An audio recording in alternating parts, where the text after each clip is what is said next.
Le choix est vite fait. On achète le poulet le moins cher pour avoir suffisamment à manger. Voilà comment notre marché a été complètement détruit. Beaucoup d'éleveurs de poulets ont mis la clé sous la porte.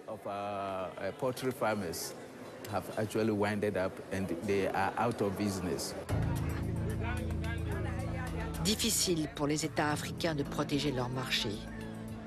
L'Organisation mondiale du commerce et les pays industrialisés imposent au monde leur concept de libre-échange, mais les premiers à profiter de ce système sont les pays riches. En 2003, le gouvernement ghanéen avait envisagé une hausse des taxes sur les importations de volailles. En réponse, le Fonds monétaire international lui a demandé de faire machine arrière s'il ne voulait pas se voir retirer l'attribution de nouveaux crédits. Alors que les acteurs de la PAC feignent d'ignorer les conséquences de leur politique sur l'agriculture africaine, des associations religieuses s'engagent contre les exportations abusives de viande qui risquent de détruire d'autres marchés africains.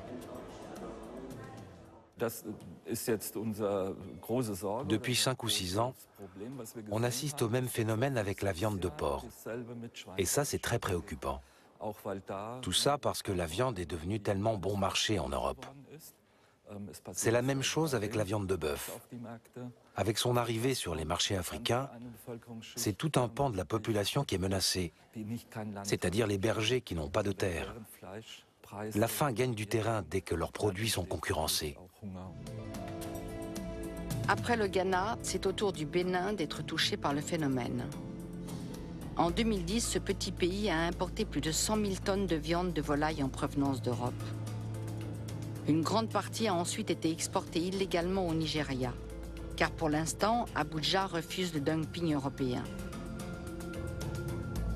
Avant de passer la frontière, la viande fait l'objet d'une préparation spéciale. Ces images montrent comment la viande est traitée, avec du formol. C'est quelque chose d'inimaginable quand on sait à quoi sert habituellement le formol. À conserver des morceaux de cadavres, par exemple. Le formol permet de maintenir la peau en bon état, mais c'est un produit chimique dangereux. Une fois réemballée, la viande est acheminée clandestinement vers le Nigeria, dans ce genre de véhicule, puis elle est vendue sur les marchés.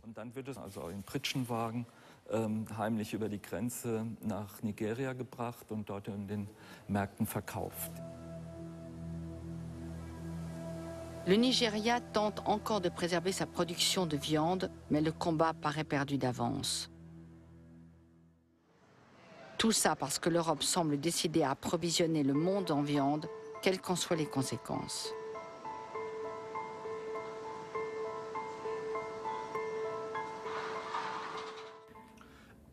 Le marché décidera. Je ne pense pas que la PAC parviendra à elle seule à résoudre les problèmes de famine et de malnutrition en Afrique ou ailleurs. Mais il y a d'autres leviers, comme la politique d'aide au développement, avec tout le volet des investissements, etc. L'objectif à terme, c'est que la production augmente en Afrique et en Asie. Mais en Europe, nous devons maintenir notre potentiel de production pour ne pas devoir recourir un jour à des importations massives. Aujourd'hui, nous produisons et nous exportons massivement. Beaucoup parmi nous refusent de regarder en face les problèmes engendrés par la consommation excessive et la production industrielle de viande. Il ne s'agit peut-être pas de se passer de viande, mais déjà de diminuer notre consommation. Or, sans réglementation et sans contrôle renforcé, rien ne changera même si tout le monde reconnaît les dangers d'un élevage intensif poussé à l'extrême. La solution du problème est politique. Il existe des mouvements de contestation contre l'élevage intensif, mais ils mobilisent très peu de monde. En France, ils restent très marginaux. En Allemagne, les manifestants, plus organisés, s'opposent à l'extension ou à la construction de nouvelles entreprises d'abattage et d'élevage intensif.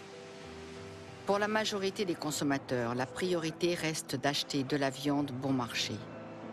Or, c'est précisément la demande qui conditionne l'offre. Résultat, les entreprises sont lancées dans une course à la production effrénée, avec toutes les conséquences que cela implique pour l'environnement, les hommes et les animaux.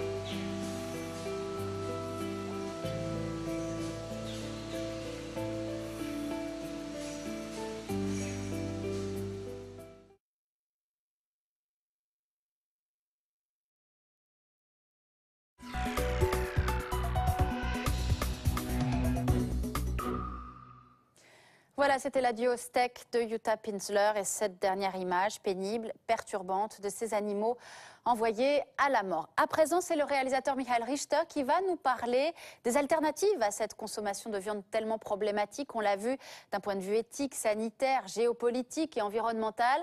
On va donc maintenant se demander comment passer à autre chose en s'invitant chez une famille qui tente de se convertir au régime végétarien.